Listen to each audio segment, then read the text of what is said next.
Okay, so I was going to do a video on creating texture on your canvas. So this is a canvas that I had already painted and I didn't like it, so I covered it with gesso. There's so many different ways that you can add texture, so I just have a couple: palette knife, chopstick, different kind of palette knife, my favorite, the trowel, and I'll show you a few more along the way. So let's see.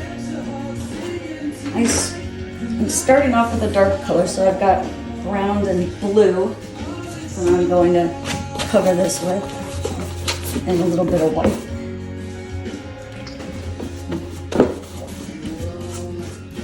We're just going to cover the whole thing for now, because the cool thing about acrylics is that you can go over them so many times, and that's actually part of what makes the texture too. So get this on there. It's done. Okay, so then it's not going to really look like you're making much texture right now, but later. So anything you do to the canvas at this point, like scratching it, is going to dry that way.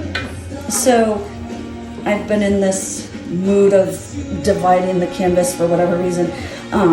But I just kind of go along and I make marks in the paint before it's dried, obviously. And you can do, do whatever you do you. And and there's no messing this up, because what's going to happen is it's going to dry, and then we'll put another layer on it. So I'm going to go crazy with it. Okay, and let's throw the chopstick in there.